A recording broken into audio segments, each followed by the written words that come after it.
Houston, Houston, tenemos un problema.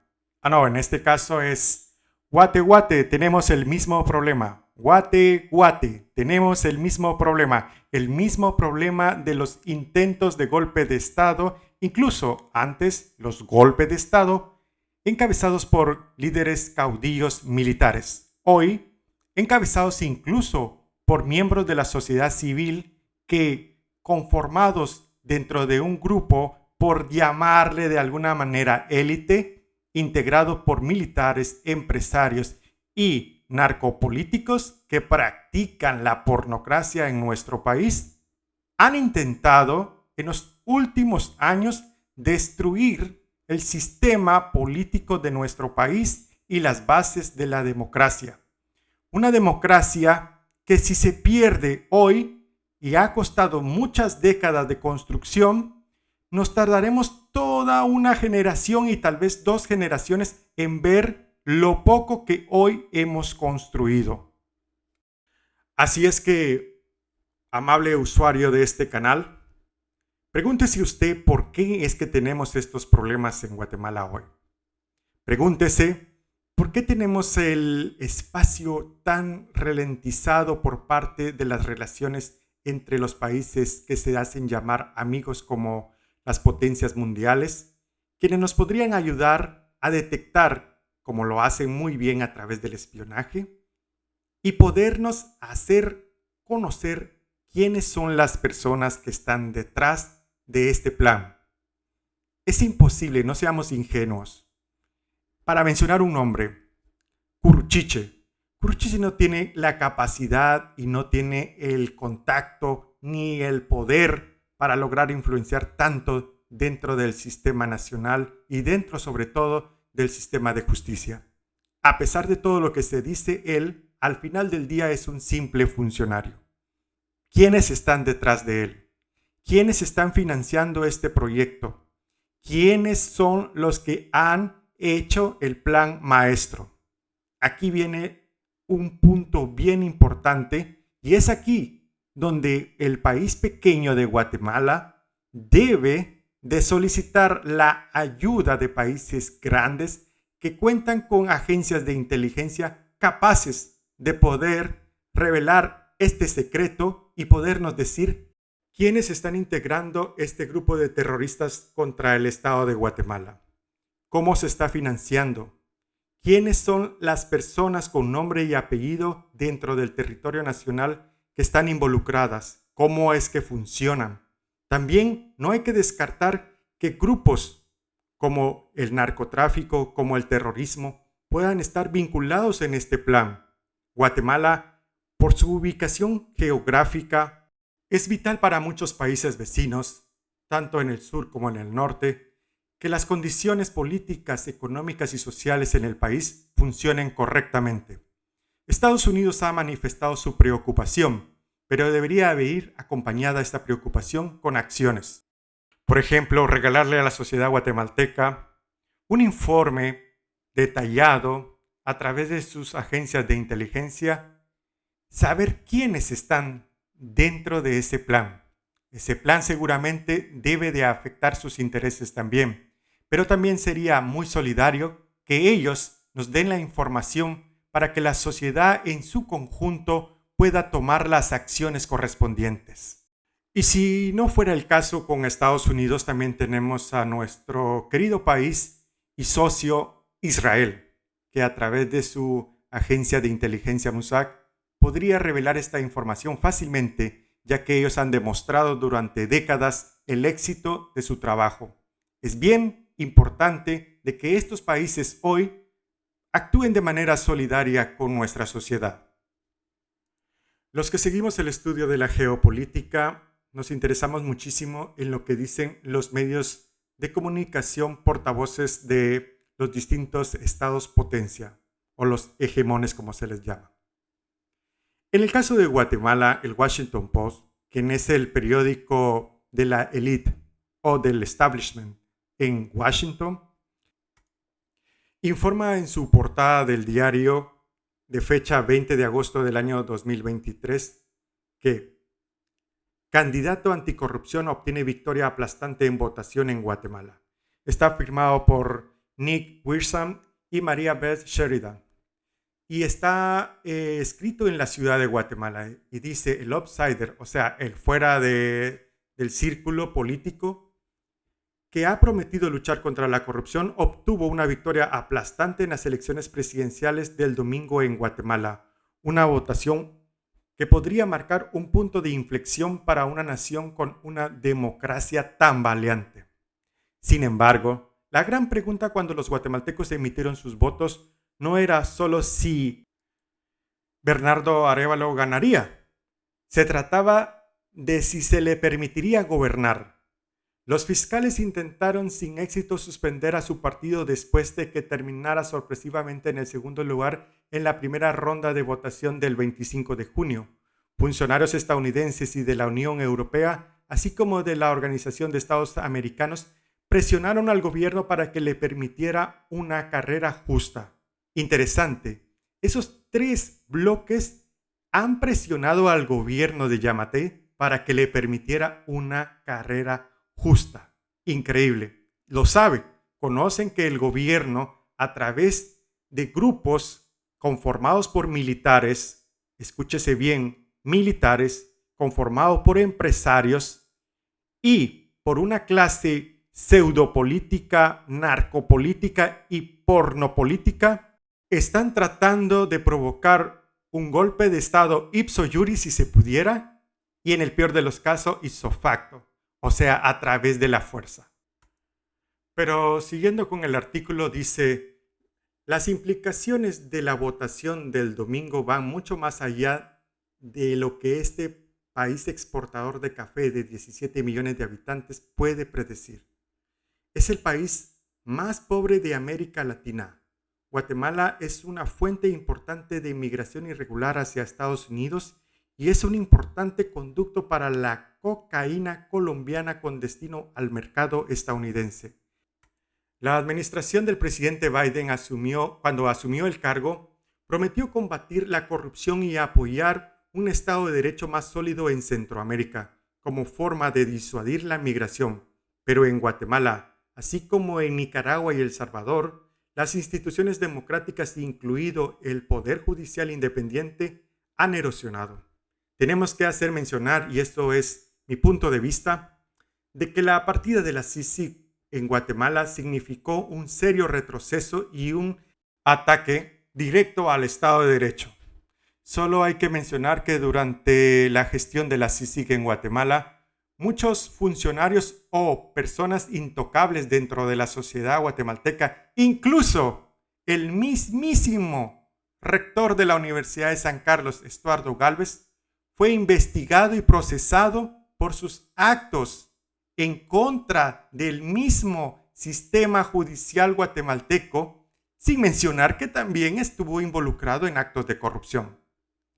Así es de que toda la élite política guatemalteca ha logrado aprovecharse del Estado guatemalteco, ha logrado beneficiarse económicamente del Estado guatemalteco en detrimento de la sociedad. Y ahora, regresando al artículo del Washington Post, dice que el padre de Arévalo, Juan José, es ampliamente conocido como el líder de la primavera guatemalteca, un período de gobierno democrático que comenzó en el año de 1944, cuando fue elegido presidente. 10 años más tarde, su sucesor, Jacobo Arbenz, fue derrotado por un golpe respaldado por Estados Unidos que marcó el inicio de décadas de gobiernos militares. Importantísimo que el Washington Post reconozca esto. Siguiendo con el artículo, dice que el joven Arévalo es un exdiplomático y miembro del Congreso de 64 años de edad que nació en Uruguay, ya que su padre vivía en el exilio político. Lógico.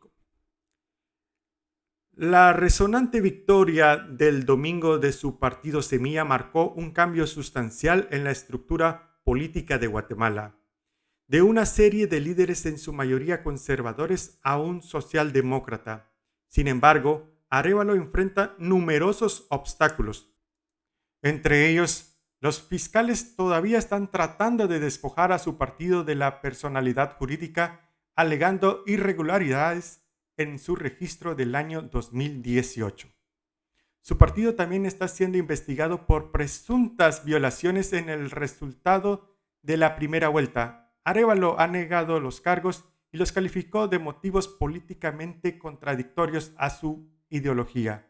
Rafael Curruchiche, siempre este sujeto a quien tengo que reconocer, lo conocí en las aulas de la Universidad de San Carlos de Guatemala. Él, Curruchiche, un fiscal de alto rango, dijo al canal de televisión Canal Antigua que podrían ocurrir arrestos masivos después de terminar la votación. Imagínense, tremenda declaración la que dio este Curruchiche. Bueno, después de hacer este análisis de introducción, pasemos a lo más importante y a lo real, a lo fáctico, a lo que nos interesa, no a los sueños, no a los ideales. Y esto es donde los guatemaltecos tenemos que estar bien conscientes, porque Guatemala se perfila a una condición de ingobernabilidad. Y no quiere decir eso exactamente un desorden social o un desorden en las calles. Quiere decir en que para Arévalo va a ser bien difícil gobernar durante los próximos 4 años. Aquí el punto ya no es si Arévalo va a tomar posesión el 14 de enero próximo. El punto aquí es si él va a lograr gobernar el país. Por supuesto, sus adversarios políticos y sus enemigos y los enemigos del pueblo y la democracia van a estar día a día sin dormir, sin parpadear, para estar listos en el momento oportuno y provocar el caos en todo el país. Como Guatemala tiene la división de poderes, es bien importante conocer y hacer valer que el Congreso de la República juega un papel muy importante en el sistema del país. Lamentablemente para el partido Semilla, solo obtuvo 23 sillas de las 160 que tiene el Congreso de la República. Eso es una minoría.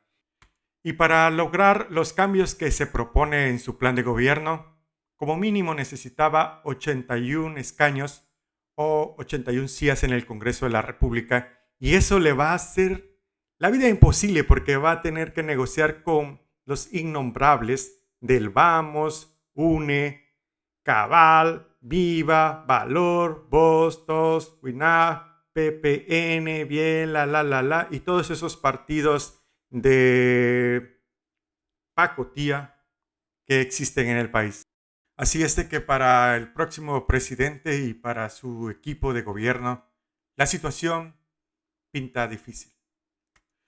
Ahora pasándonos al tema geopolítico, la geopolítica de un país es el espíritu del mismo país. Vemos que Guatemala es un país privilegiado, pequeño pero muy privilegiado. Es bioceánico, tiene mar en el Pacífico y en el Atlántico, salida hacia el Caribe, entre Guatemala, el territorio ocupado de Belice y la República Hermana de Honduras. La frontera con el territorio ocupado de Belice es de 266 kilómetros. También tenemos frontera con el hermano país de El Salvador de 199 kilómetros, con Honduras 244 y con México de 958 kilómetros. Su área territorial es de 108.889 kilómetros. Tenemos una población de 18 millones de habitantes, mestizos 56%, maya 41.7%. La religión, este dato es bien interesante, la religión católica todavía ocupa el 41.7%, mientras que la evangélica el 38.8%.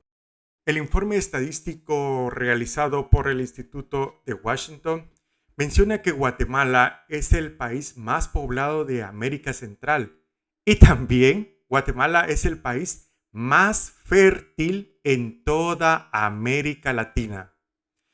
Menciona que el promedio de edad dentro de los habitantes guatemaltecos es de solo 19 años de edad y que muy cerca también el 31.88% dentro de esta pirámide son de menores de 14 años. Eso es un dato súper importante. Guatemala con esto es un país que tiene una población extremadamente joven y productiva. Con estos mínimos datos vamos a empezar a decir lo siguiente. Para iniciar tenemos que hablar de Estados Unidos. Un país que le ha quitado el ojo a Latinoamérica y especialmente a Centroamérica. Y está rápidamente perdiendo su influencia en las áreas más importantes de su predominio. Estados Unidos necesita forjar y fortalecer sus alianzas en la región, particularmente en Centroamérica. El rápido ascenso de China en el panorama internacional ha golpeado las relaciones económicas de Estados Unidos en todo el mundo, pero especialmente en los países latinoamericanos. Hay que mencionar que Estados Unidos realizaba comercios con Latinoamérica de 11.4 veces más que China en 1999. 20 años después, esa proporción disminuyó a 3.6 simultáneamente. La ventaja estadounidense en el valor comercial con Latinoamérica pasó de ser 38 veces al de China a tan solo 2.8 veces. Y esta situación hace que Guatemala pueda negociar su relación en torno a las potencias mundiales. Podría incluso reconocer la República de China y abandonar su posición con respecto a Taiwán. Sin embargo, Guatemala continúa fiel a Estados Unidos y a su política exterior y económica sin recibir nada a cambio, cosa que otros países en la región centroamericana han visto mal y han empezado a tener relaciones diplomáticas con China. Una China que está hambrienta de expandir económicamente y comercialmente por la región. Sin embargo, Guatemala está desperdiciando esa oportunidad por mantenerse fiel a Estados Unidos y a su política. ¿A cambio de qué? ¿Cuál ha sido la recompensa para Guatemala? ¿Una guerra mediática en contra de Guatemala? Claro. Y esta guerra mediática se debe a la constante violación de los derechos humanos en Guatemala y a la condición de extrema pobreza que tienen los habitantes del país. Esta situación es importante mencionar porque Guatemala no es un país pobre. Guatemala es un país rico. Guatemala es un país con muchos recursos que son explotados únicamente en beneficio de un pequeño y selectivo grupo. Y este es el grupo que ha querido mantener el monopolio de la riqueza y ha visto el territorio como su finca o como el Estado su latifundio. Hay que reconocer que el retroceso de la justicia en Guatemala se debe a que el gobierno de Jimmy Morales decidió no renovar el mandato de la Comisión de Naciones Unidas contra la Impunidad, la CICIG.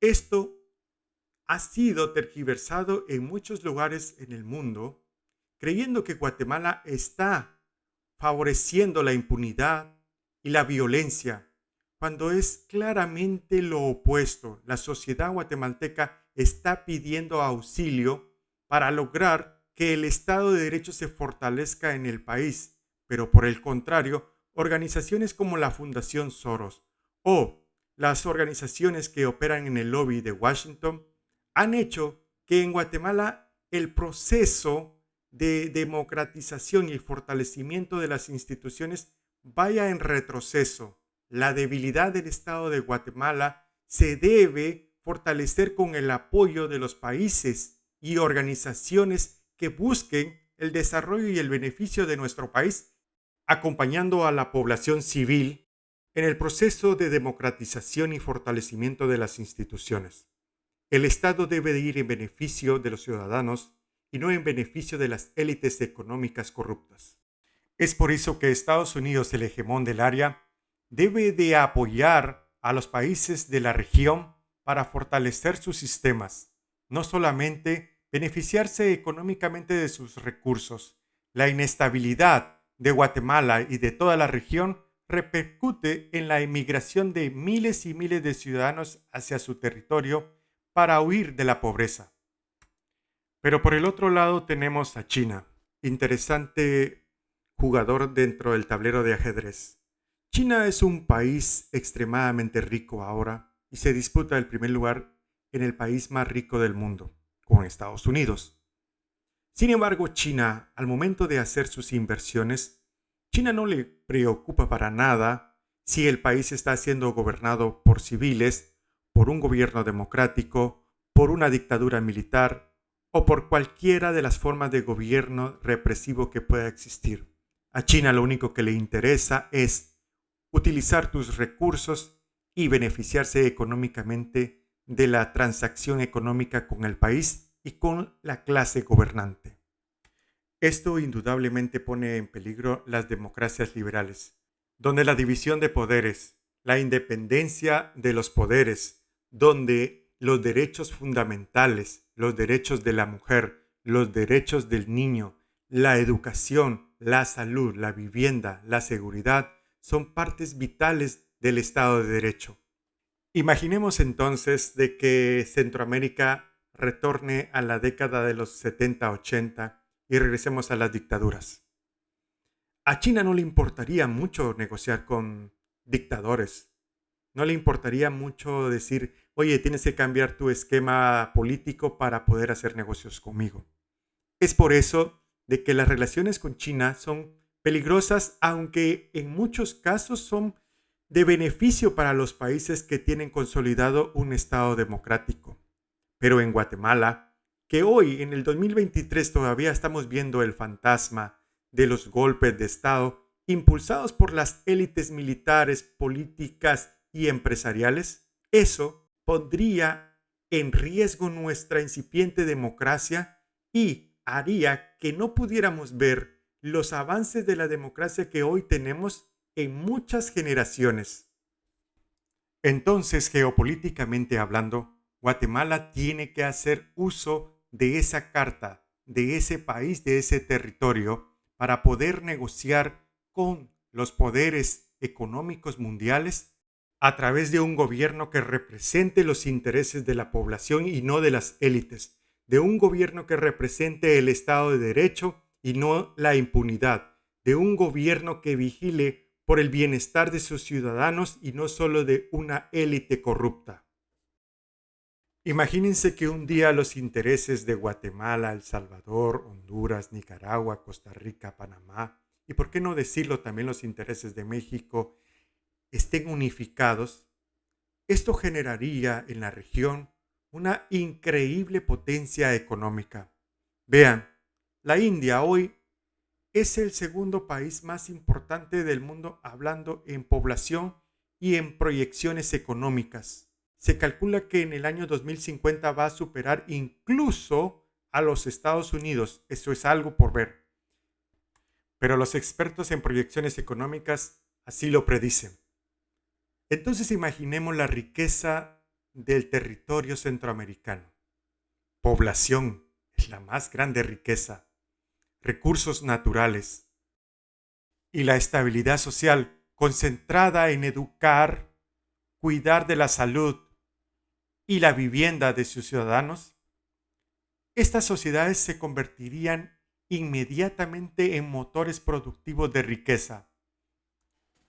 Mantener un estado disfuncional, mantener un estado fallido, es el beneficio de aquellos grupos que se han enriquecido durante muchos años a través de la discriminación, la pobreza, el analfabetismo, la desnutrición, la injusticia, sobre todo en estados como Centroamérica, donde eso ha ocurrido muchas veces.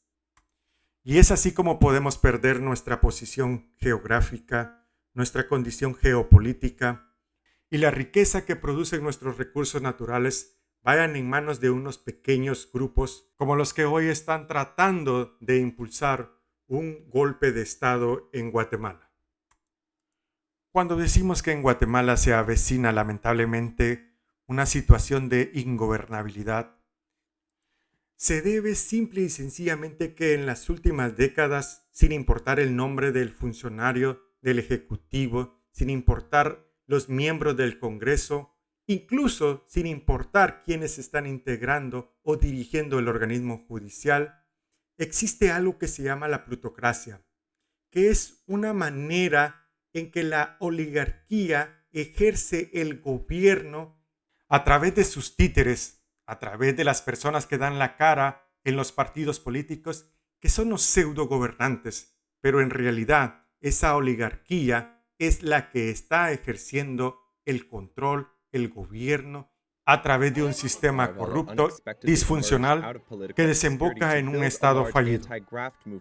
Así es que para ir terminando esta sesión, solo hay que aterrizar diciendo que el presidente electo de Guatemala, Bernardo Arévalo, se enfrenta a una situación, creo yo, aún mucho más difícil de la que afrontó su señor padre, el doctor Juan José Arévalo. Es importante hacer mención de que la sociedad guatemalteca, honesta y solidaria, debe de acompañar a este gobierno. Este gobierno que ha hecho muchas promesas y algunas de estas no podrá cumplir, porque para eso habría necesitado la mayoría y el control del Congreso de la República y de los poderes locales como las municipalidades. Así es de que, ciudadanos, eso no significa que no hayan logrado y no se haya logrado un gran avance. Es la primera vez, creo yo, de que el sueño de una nación vuelve a resurgir. Creo que la mayoría de guatemaltecos tienen hoy la esperanza de que se está iniciando algo nuevo. Todo lo que inicia pequeño, pero se convierte en grande. Todo lo que se va a lograr en este proceso debe repercutir de las generaciones de aquí en adelante. Así es que todos los guatemaltecos debemos de tener la fe de que este joven y valiente gobierno pueda iniciar el camino hacia una nueva república, una república más justa, una república donde todos nos sintamos identificados y sobre todo donde todos podamos crecer en paz y en desarrollo. Gracias y hasta la próxima.